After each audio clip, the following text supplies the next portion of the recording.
adiantar a noite de hoje. Boa noite a todos. Que Jesus, que sempre nos ilumina, né, continue nos abençoando, né, com as suas luzes, né, guiando os nossos caminhos. E sempre, todas as vezes que eu venho aqui, eu sempre tenho que iniciar, né, agradecendo a essa casa, né, pela minha trajetória que eu tive aqui há muitos anos atrás. É bom não falar, né, para não fazer contas. E então sempre é um prazer sempre poder voltar aqui.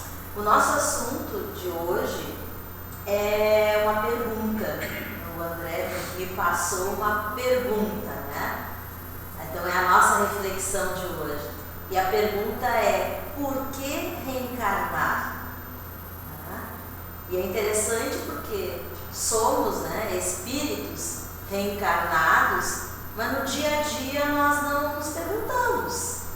Acredito que deve existir quem se faça essa pergunta, logicamente, mas não é uma prática nossa, né, do dia a dia, ficar se perguntando, se questionando, né, por que, né, estamos aqui, qual é o objetivo, será que o objetivo é o mesmo para todos, que caminhada é essa, como é que isso começou, né, como é que essas questões nos colocaram, né, na vida que temos exatamente nesse momento.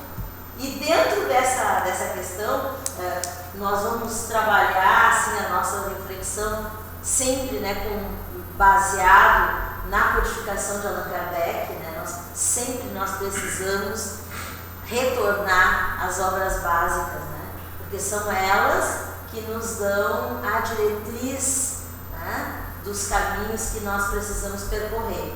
E todas as outras obras vieram depois para nos trazer maiores esclarecimentos.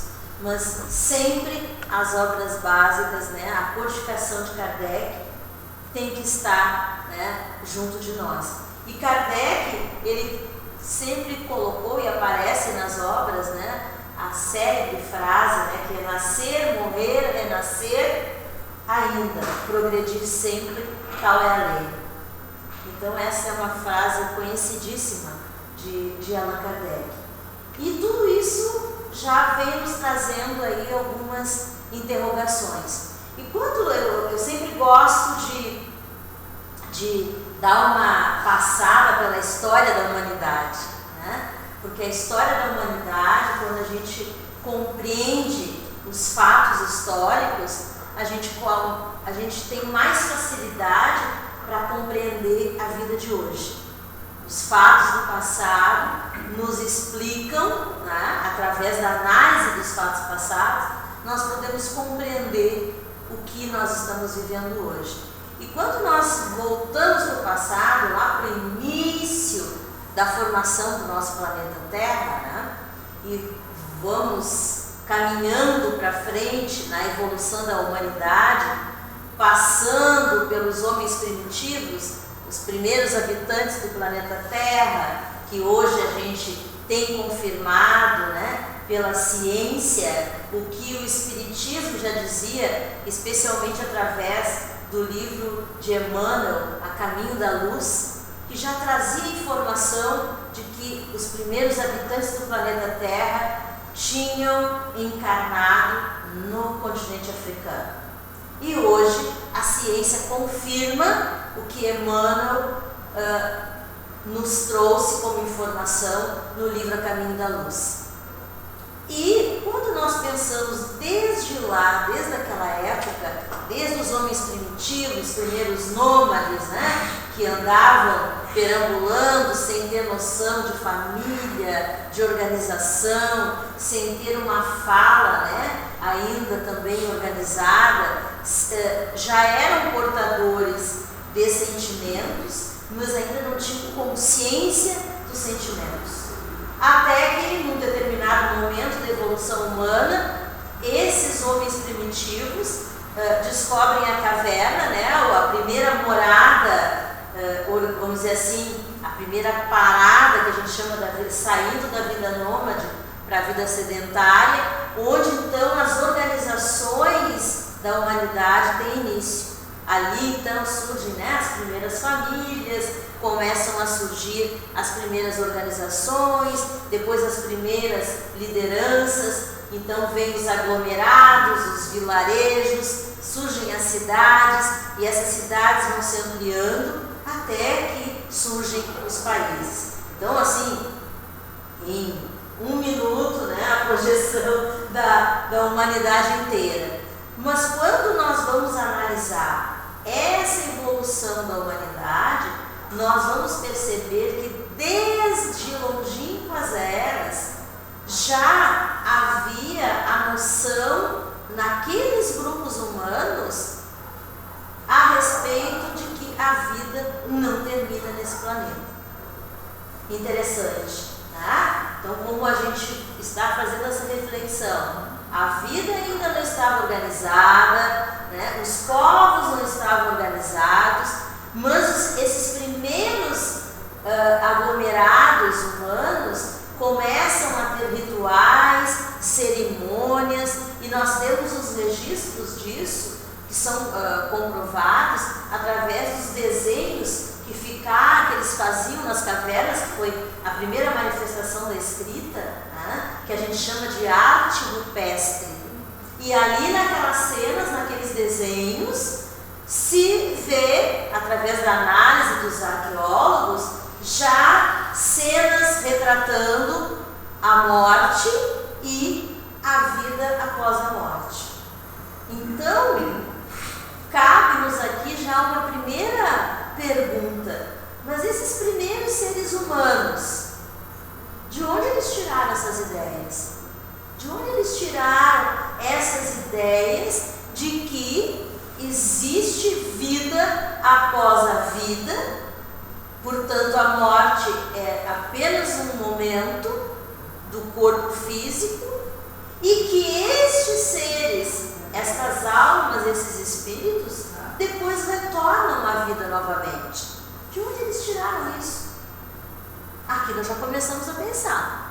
Não existiam escolas, não existiam livros, os povos eram isolados em diferentes pontos do planeta e com seus rituais próprios já cultuavam a questão da morte e preparavam aqueles corpos pensando que aqueles corpos teriam uma vida novamente com o retorno daquela alma. Claro que nessa primeira fase eles estão pensando que aquela alma voltaria para o mesmo corpo. E isso se estende durante centenas e centenas de milhares de anos, né?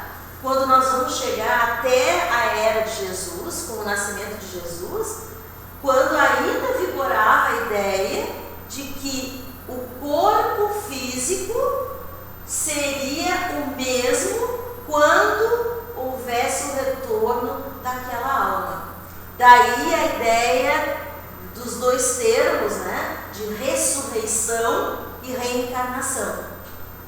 Então, tanto os povos israelitas, judeus, isso antes de Jesus, tá? E quando nós pensamos também nos egípcios, né, um país da África e que trabalhava, né, o corpo daquele ser que acabava de morrer, e ele era trabalhado com perfumes, com ervas, a prática da mumificação, onde todo o corpo era envolto em tecidos, colocavam os objetos, as riquezas daquela criatura que acabava de morrer, porque eles acreditavam, e inclusive aquela construção da pirâmide, ela tinha ali toda uma conotação religiosa de ligação com a divindade, o formato da pirâmide, porque eles acreditavam que aquele corpo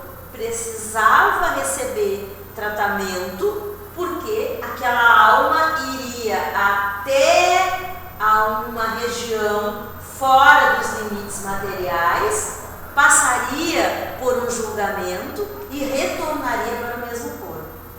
E a isso se deu o nome de ressurreição. Morrer, retornar a alma para o mesmo corpo. Aí vem Jesus trazer exatamente o esclarecimento a respeito dessas questões. Quando ele vem dizer, não há a possibilidade de voltar para o mesmo corpo. Renascerá num novo corpo. Mas esta criatura retornará. Porque ninguém poderá ver o reino de Deus se não nascer de novo. Essa é uma das grandes frases de Jesus. Ninguém poderá ver o reino de Deus se não nascer de novo. E isso começou a chamar a atenção dos povos, dos discípulos de Jesus, porque ele começou a trabalhar em cima disso. E os questionamentos começaram a surgir. Mas é interessante, antes de irmos adiante nesse raciocínio, eu trouxe aqui um livro que chama-se Só a Reencarnação Explica, que é de Giovanni Andrade e Roosevelt Thiago. Esse livro é editado, inclusive, pela nossa Federação Espírita do Rio Grande do Sul. E os dois autores, eles iniciam o livro trazendo registros de documentos, de frases, de pensamentos que tratavam da reencarnação antes de Jesus ter passado aqui pelo nosso planeta. Eu não vou ler tudo porque é bem extenso, mas alguns exemplos assim que são bem interessantes. Um registro encontrado no papiro, aquele documento dos egípcios, que é datado de 3.000 anos antes de Cristo. Ora, 3.000 anos antes de Cristo, mais 2019, tem mais de 5.000 anos esse pensamento. E aí os egípcios colocaram esse registro. Antes de nascer, a criança já viveu. E a morte não é o fim. 5.000 anos atrás. A vida é um evento que passa como um dia solar que renasce. Então, aquela questão que a gente sabe, o quanto os egípcios cultuavam o sol, e eles comparam que a vida é semelhante ao sol. Renasce, desaparece e no outro dia volta. Então, uma associação muito interessante. Eu vou pedir licença porque eu estou com atacado da rinite, então tem que estar tomando água. Não pode deixar, tá ótimo. É só a garganta que precisa ser hidratada. E aqui nós temos um outro registro interessante, que também é um registro egípcio, que diz assim: honra a ti, Osíris, ó governador dos que se encontram no paraíso, tu que fazes renascer os imortais. Olha os dois termos que os egípcios usavam: renascer, ou seja, voltar à vida, os imortais, ou seja, não há morte. 5.000 anos atrás, que renovas a sua juventude. Um outro registro interessante é de Buda, Siddhartha Gautama. Buda também viveu antes de Cristo, mais de 500 anos antes de Cristo foi a passagem de Buda pelo nosso planeta. E um dos registros de Buda diz o seguinte: os seres humanos que se apegam demasiado aos valores materiais são obrigados a reencarnar incessantemente, até compreenderem que ser é mais importante do que ter. Buda dizendo isso mais de 500 anos antes de Cristo. E vejam o que ele está dizendo. Aqui nós já começamos a encontrar a resposta para a nossa pergunta: por que reencarnar? E aí Buda diz: aqueles que se apegam demasiado aos bens materiais são obrigados a reencarnar incessantemente. a resposta já está começando a se formar, né, a respeito. E assim nós temos Sócrates, que aí Sócrates 469 a.C., também, grande filósofo, né, da humanidade, ele diz assim: estou convencido que vivemos novamente e que os vivos emergem dos que morreram e que as almas dos que morreram estão vivas. Frase de Sócrates, quase 500 anos também antes de Cristo, lá na Grécia, né? E assim muitos outros registros são colocados aqui nesse livro.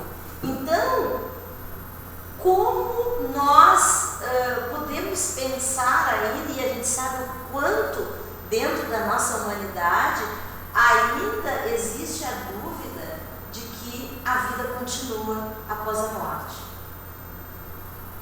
Vejam que esses exemplos que foram citados são exemplos em que a vida, né, a vida que nós temos conhecimento hoje, ela estava, né, em organização, mas os pensamentos eram perfeitos e eles estão de acordo com o que Kardec mais tarde vai organizar nas obras básicas.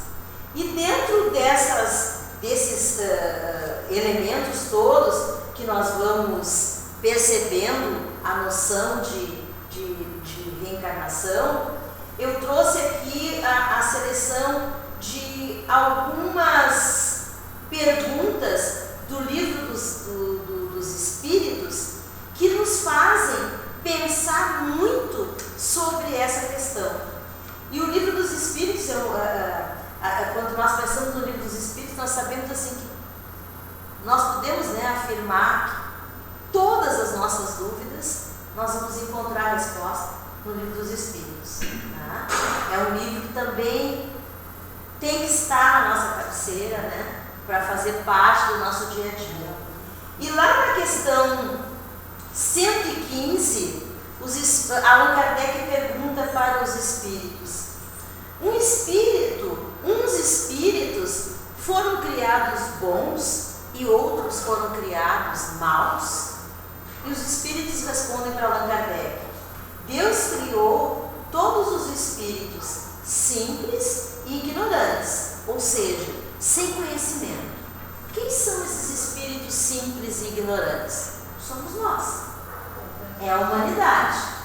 Então, aqui Allan Kardec vem nos mostrar que nós fomos criados por Deus, todos iguais, todos da mesma forma. De que forma? Simples e ignorantes.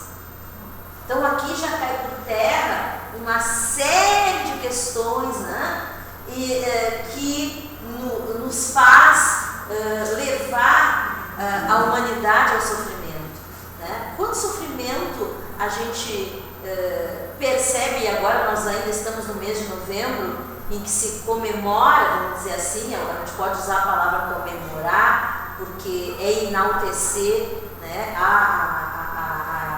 toda uma trajetória do povo que teve origem na África, que é o mês da consciência negra. E quando nós observamos esta questão 115 do Livro dos Espíritos, ela já faz cair por terra todo e qualquer tipo de preconceito. Seja o preconceito racial, seja o preconceito porque o outro é gordo, o outro é magro, o outro é baixo, o outro é alto, o outro é rico, o outro é pobre, um mora na favela, o outro mora lá no palácio. Deus criou todos simples e ignorantes. Tá? E aí segue os Espíritos dizendo assim: e Deus deu a cada um de nós, né, uma missão, com o fim de esclarecer e progressivamente conduzir à perfeição. Aqui nós já estamos colocando mais alguns elementos na resposta da nossa pergunta: por que reencarnar? Fomos criados simples e ignorantes mas com um objetivo: ter conhecimento e chegar à perfeição. E aí nós já podemos começar a pensar: será que numa única vida a gente consegue se transformar em perfeitos? Em pessoas perfeitas, não fica cacofonia, parece que é imperfeitos nós somos, né? Mas é uma questão para nós pensarmos, né? Para podermos responder a pergunta: por que reencarnar? Aqui os espíritos estão dizendo: o objetivo é chegar à perfeição. Qual é o ser mais perfeito que nós temos conhecimento que passou pelo planeta Terra? Quem? Jesus, né? Jesus. Então aqui nós já percebemos que os espíritos responderam a Allan Kardec que nós fomos criados por Deus para passarmos por processos de evolução e um dia chegarmos na condição de Jesus. E a gente pode pensar assim: mas isso é impossível. Não, não é possível, porque Jesus não foi criado já pronto como Ele se apresentou para nós. Espírito da mais alta pureza. Inclusive, numa revista, na Revista Espírita, se não me falha a memória, é de 1868, fevereiro de 1868, ali o Allan Kardec, vários documentos que ele, enfim, ia acumulando para organizar as obras básicas, e nem tudo ele colocou nas obras básicas. E o que não entrava nas obras básicas, ele publicava na Revista Espírita. E essa Revista Espírita, se não me falha a memória, como eu já disse, me parece que é 1868, fevereiro de 1868, ali os espíritos falam para Allan Kardec que Jesus está numa categoria dos espíritos infalíveis, acima dos puros, a mais alta categoria dos puros, infalíveis. O que é um espírito infalível? Ele pode reencarnar em qualquer planeta do nosso universo, que ele não sofrerá as ações para ter recaídas, que é o que nós passamos. Nós, no momento que viemos para cá, nós assumimos determinados compromissos, né? Nós, graças a Deus, a gente não lembra, né? Se a gente lembrasse, o negócio ia ficar perigoso, porque a gente ia dizer: nossa, eu me comprometi com isso, eu não fiz nem um terço daquilo que eu me comprometi. Mas Deus é tão perfeito e tão maravilhoso que o compromisso foi assumido por nós, está em algum ponto, né, do nosso subconsciente ou do nosso inconsciente, e que só despertará quando nós estivermos na espiritualidade. Enquanto estamos aqui, isso não desperta. Por que não desperta? Para que nós possamos ter a liberdade de agirmos da maneira que nós entendermos que é a melhor. Então, além da oportunidade de virmos,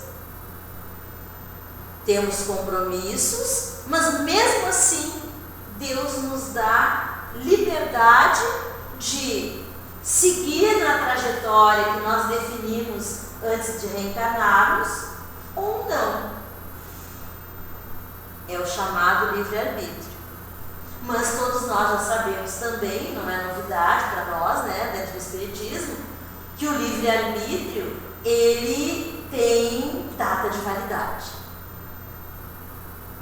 Nós somos livres para escolher, mas num determinado momento nós vamos ter que assumir aquela responsabilidade que foi traçada em vidas passadas.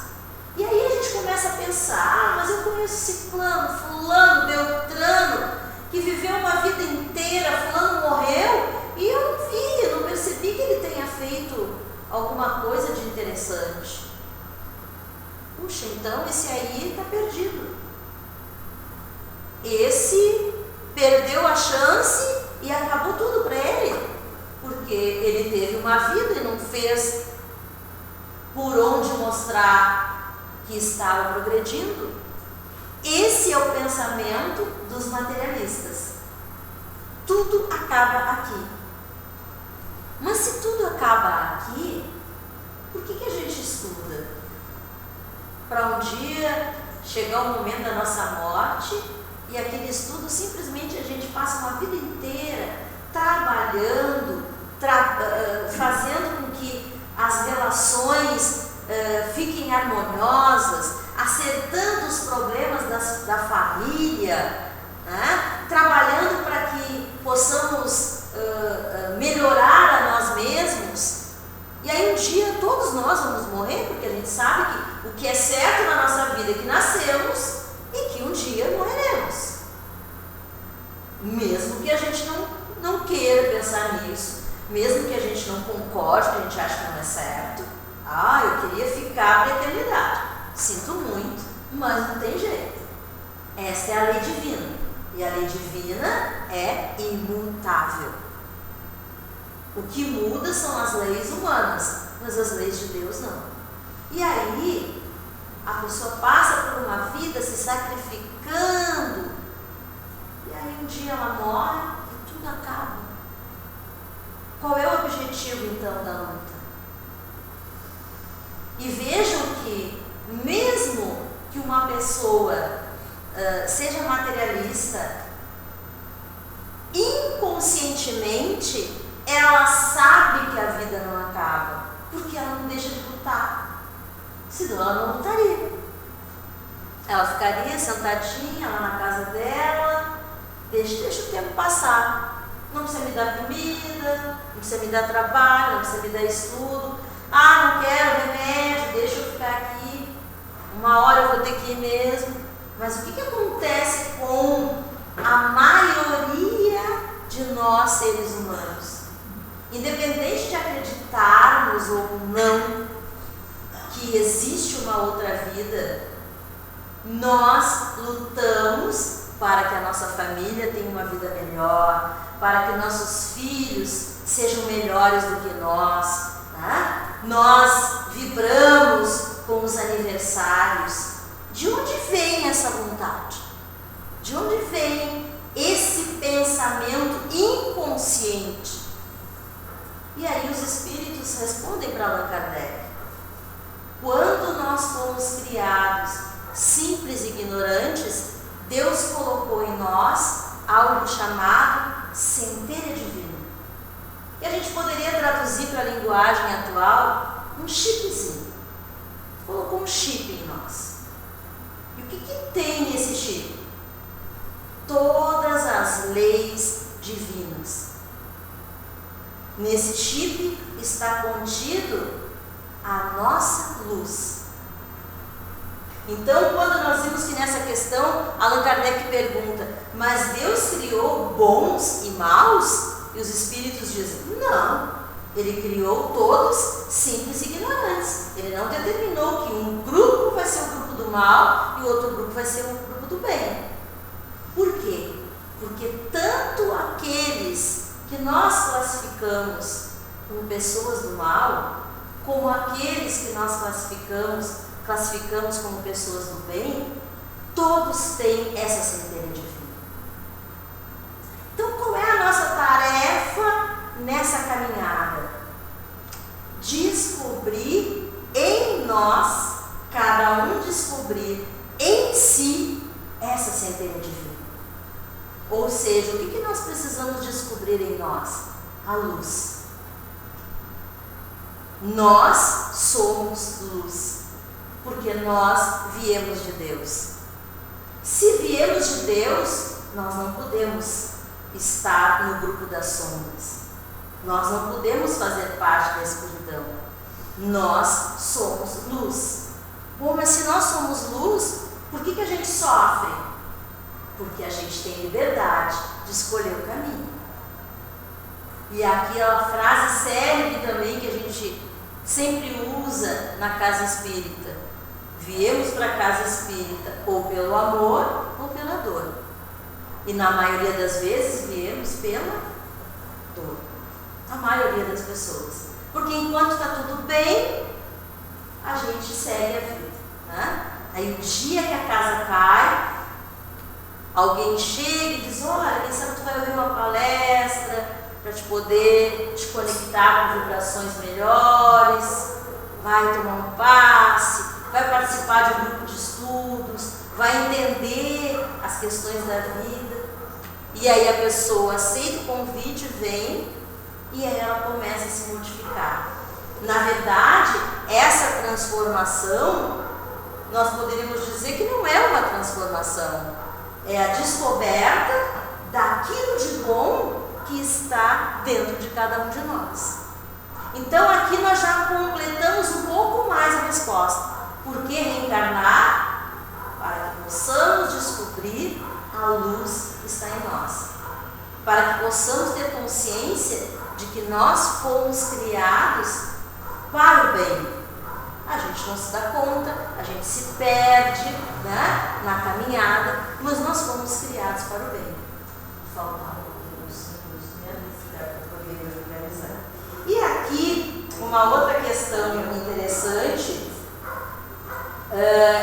a 116 do Livro dos Espíritos, que Allan Kardec pergunta: há espíritos que ficarão perpetuamente nas classes inferiores? E aqui, classes inferiores, vamos entender, Allan Kardec estava se referindo aos espíritos que não querem se desenvolver para a luz, que preferem seguir na caminhada da prática do mal. Esse classe inferior, então, se entende espíritos menos esclarecidos que querem caminhar, né, pela vertente do mal, tanto encarnados como desencarnados.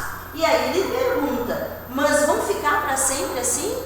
E os espíritos respondem: não, não vão ficar. Todos se tornarão perfeitos. Ou seja, quem está no caminho do mal ou quem está no caminho do bem, todos serão perfeitos. E aí nós voltamos à questão do livre-arbítrio, lá do início. Nós temos livre-arbítrio, mas qual é a questão mais importante do livre-arbítrio? Liberdade para fazer o que quer de sua vida, sabendo que terá que assumir a responsabilidade dos atos cometidos. Então, esta responsabilidade pelos atos cometidos é que determina quantas vezes nós teremos que voltar nesse planeta. Então, aqui nós já completamos mais essa resposta. Por que reencarnar? Porque nós abusamos da nossa liberdade. Nós esquecemos, muitas vezes, que temos que ser responsáveis pelo que pensamos, porque os nossos pensamentos emitem vibrações, emitem energia, pelo que nós sentimos, porque os nossos sentimentos também transmitem vibrações, também transmitem energias, pelo que nós falamos e pela forma como nós agimos. Então nós somos seres todos, né, pautados em energia e vibração. Então, por mais que possamos ficar quietos, tem pessoas que dizem: eu não me meto em confusão. Estão brigando, mas eu fico no meu cantinho. Eu não meto, está no cantinho. Mas o que está passando ali no pensamento? Está ali e diz: mas isso tem que dizer umas verdades para fulana, porque ela precisa aprender. Então, a pessoa não fala, mas ela está pensando. E está pensando de que forma? Vibrando no negativo. Socialmente, a imagem está ali de tranquilidade, mas o pensamento está agindo. Nós sabemos hoje, né, que Até quando nós estamos fazendo uma comida, nós estamos ali na cozinha, organizando os nossos alimentos, nós precisamos ter muito cuidado com o nosso pensamento. Porque às vezes estamos ali trabalhando no alimento, mas nós não estamos vivendo aquele momento. Nós estamos com as mãos mexendo no alimento, mas o pensamento está. O que o fulano me disse ontem? Eu tenho que dar um jeito, que eu vou ter que dizer para ele, não pense ele que vai ficar assim. E o que nós estamos mandando? Energia negativa para o alimento. E às vezes as pessoas comem, mas imagina essa comida aqui, não tinha nada para fazer mal. Por que eu estou me sentindo tão mal depois que eu comi isso? A energia do pensamento negativo que entrou ali. Então o que nós estamos fazendo nesses exemplos simples? Nós não estamos nem indo para os exemplos complicados, né? Mas esse exemplo simples, lá na cozinha da nossa casa. Tudo isso está entrando na contabilidade da nossa vida. E nós teremos que voltar tantas vezes quantas forem necessárias para que nós possamos ter disciplina com o nosso pensamento, com o nosso sentimento, com as nossas palavras, com as nossas ações. E aí nós vamos usar mais uma frase de Jesus: orai e vigiai. Qual é o significado dessa frase? Simples. Qual é o significado dessa frase? Orai e vigiai. Não é para a gente cuidar o pensamento do outro, não é para a gente cuidar a fala do outro, se o outro ofende, se o outro não ofende, se o outro, como que o outro me trata. Eu preciso cuidar como eu trato os outros, como eu me envolvo nas questões. E tudo isso são situações que nos levam a termos que voltar. Quando nós desencarnarmos, nós iremos desencarnar e vamos despertar na espiritualidade exatamente como nós somos aqui. Ninguém vai virar anjinho, de cachinho, bonzinho, do bem, não. Se nós somos ranzinzas, teimosos, irritadiços, não levamos desaforo para casa, vamos despertar do outro lado exatamente assim. Espíritos brigões, não levando desaforo para casa, querendo dizer as verdades para todo mundo. E aí, mas o que nós ouvimos no início das questões do Livro dos Espíritos? O objetivo da nossa criação é chegarmos à evolução, à perfeição. E ter essas características são características de perfeição? Claro que não. São características de imperfeição. E o nosso planeta é um planeta de imperfeição. Né? Então, tudo isso que nós estamos refletindo não são dados para que crie em nós uma culpa pelo que já fizemos, pelo que já dissemos, porque a culpa ela não serve para nada, a culpa só serve para adoecer. Nós precisamos ter consciência de quem nós éramos e quem nós queremos ser. Esta é a grande pergunta que nós precisamos fazer para nós mesmos. Quem eu sou? Como eu me comporto? Como eu reajo diante de determinadas situações? Eu tenho paciência, eu tenho calma, eu tenho perseverança, eu tenho esperança, eu demonstro amorosidade, ou é aquela coisa assim, não, fulano sabe como eu sou, não preciso demonstrar que gosto dele.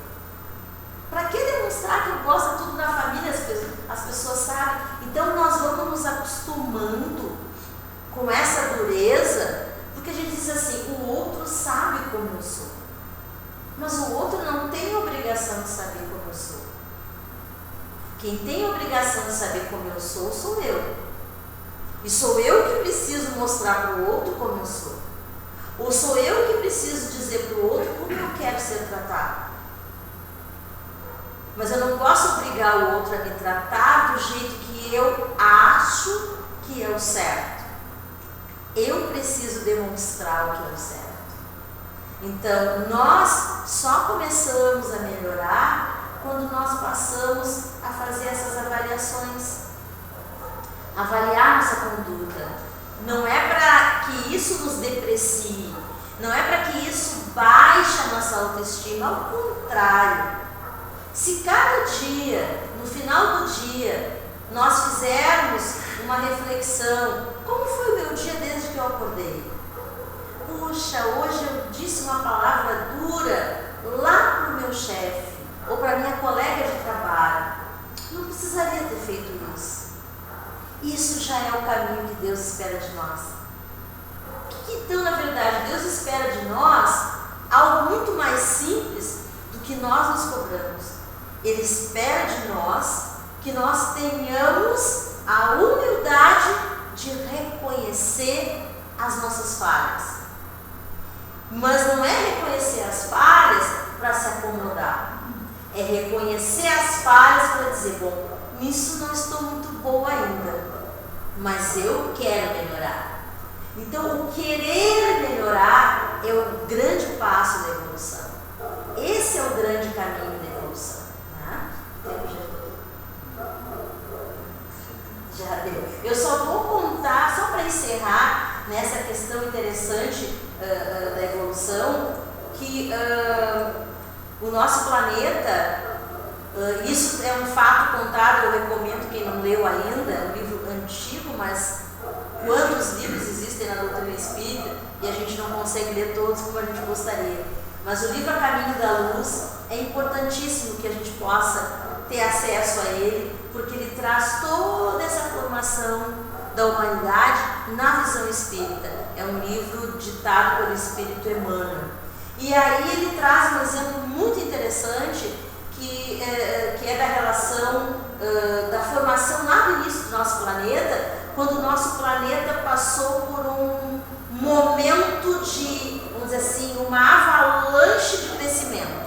E cada período no nosso planeta Terra, nós temos ciclos de evolução. E esse foi um dos primeiros grandes ciclos de evolução. Quando nós já tínhamos habitantes da África, existe a constelação onde tem uma estrela, uma outra constelação fora da nossa, tem uma estrela chamada Capela, todos já devem ter ouvido falar sobre isso, uma estrela chamada Capela, que é como o nosso Sol. E vários planetas em torno, e num desses orbes, como cita Emmanuel, houve uma extrema evolução, mas uma evolução física, intelectual, do conhecimento, e uma evolução moral. O que é evolução moral? Amorosidade, bondade, caridade, respeito ao outro, né? E um grupo de milhões de espíritos que estavam encarnados naquela região, eles desenvolveram no conhecimento, mas não acompanharam no desenvolvimento moral. Chegou o momento deles morrerem, deles desencarnarem, eles foram para o plano espiritual, e no plano espiritual, o que aconteceu? Foi dado a eles uma nova oportunidade, para que eles pudessem desenvolver também o lado moral. E para onde eles foram enviados? Para o planeta Terra. Qual era o período do planeta Terra? Era um período que estavam começando as organizações. E eles chegam e dão um impulso na evolução do planeta Terra. Esses espíritos se dividiram em vários grupos. Um grupo formou a população dos Ares, um grupo deu um impulso na população do Egito, tá? E assim outros povos foram surgindo a partir deles. Isso está bem detalhado no livro A Caminho da Luz. E a partir daí surge então aquilo que nós falamos no início, toda aquela suntuosidade do Egito, das pirâmides, que até hoje a ciência não consegue explicar. E aí vem a grande explicação de Emmanuel, para que nós possamos entender por que reencarnar. Eles conseguiram adquirir o conhecimento, e isso prova que tudo que nós aprendemos jamais será perdido. Isso fica acumulado em nós. Poderemos ter milhares de vidas, mas sempre somando o nosso conhecimento e sempre tendo uma oportunidade para resgatar aquilo que a gente não conseguiu cumprir. Então esses espíritos vieram, trouxeram conhecimento, e como tiveram que batalhar numa dificuldade muito grande, que não era onde eles estavam acostumados, eles tiveram que desenvolver o lado moral, porque tiveram que se colocar naquela condição daqueles que eles encontraram aqui. Segundo informações de obras espíritas, esses espíritos que vieram de Capela conseguiram cumprir a sua tarefa e hoje não estão mais no planeta Terra, estão em outras moradas, como diz Jesus, né? Há muitas moradas na casa de meu Pai. Então, o grande convite dessa noite é para que nós possamos refletir sobre isso, que todos os dias Deus nos dá uma nova oportunidade. Nós não podemos baixar nossa cabeça para a tristeza, para a doença, para a depressão, para a falta de dinheiro, para a briga da família. Tudo tem solução, porque a solução, ela está em nós. E a solução, além de estar em nós, está em confiar em Deus. E confiar em Deus não é simplesmente acreditar, mas é ter a certeza de que, mesmo não sabendo o que vai vir para mim na frente, eu tenho a certeza de que Deus está comigo. E é esse o pensamento que nós precisamos ter. E Jesus também está sempre conosco. Agradecemos sempre a Ele. Né? Muito obrigada.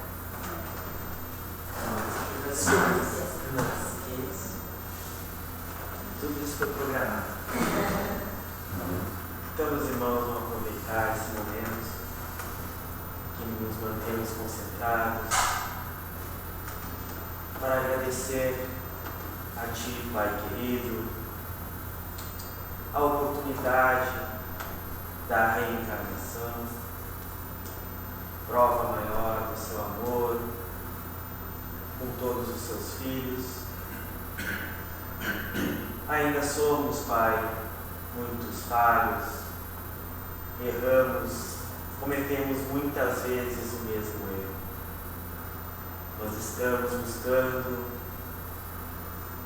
o caminho, buscando ajuda, no momento em que nos encaminhamos a uma casa espírita, com o coração e a mente aberta para ouvir as palavras dos nossos irmãos.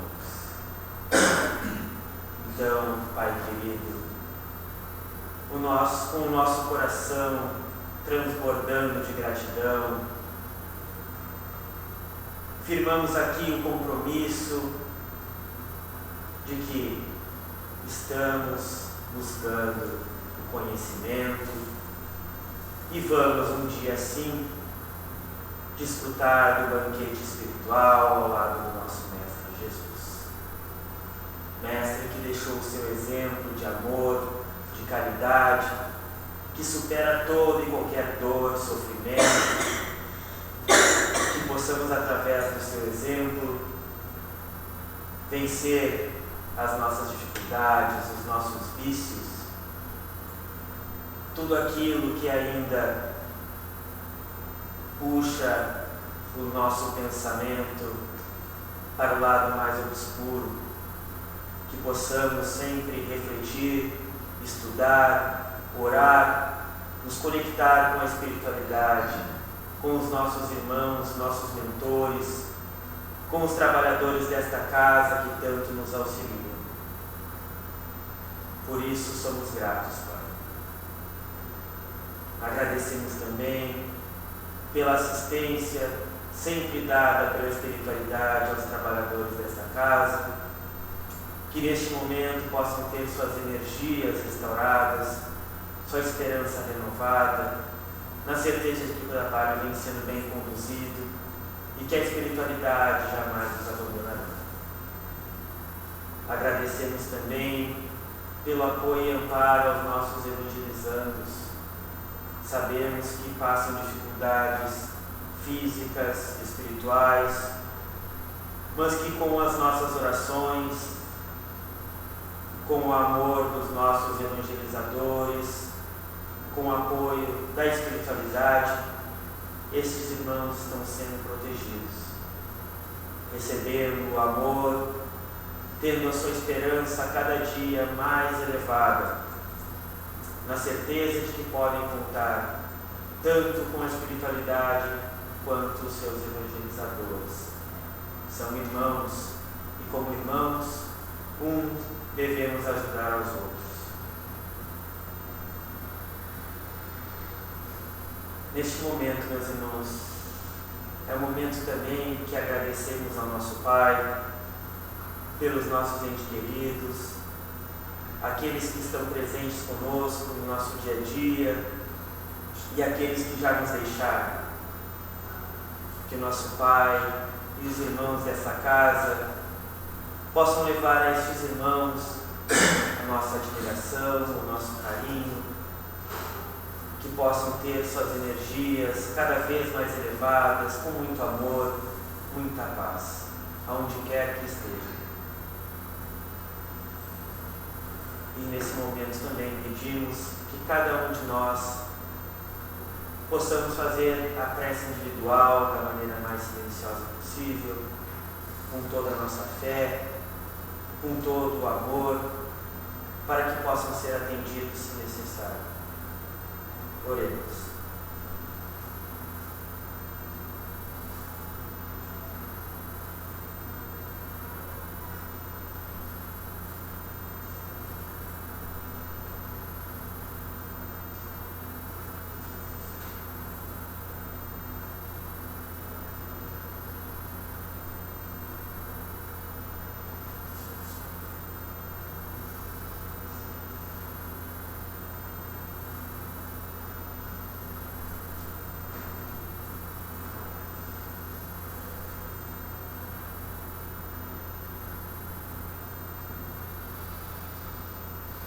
Então, meus irmãos, na certeza de que nossas preces foram ouvidas, pedimos mais uma vez à equipe espiritual desta casa, aos nossos mentores, que durante a semana nos dê as condições necessárias, o equilíbrio necessário, para que possamos ouvir as intuições, refletir sobre os nossos atos, sobre aquilo que pensamos, sobre aquilo que agimos, e que possamos, ao sair desta casa, sair somente com as boas energias. E assim, pedimos a permissão de Deus, de Jesus, de Francisco de Montealverne, dos trabalhadores do plano espiritual, para encerrarmos os trabalhos da noite de hoje e iniciarmos os trabalhos de paz. Que assim seja.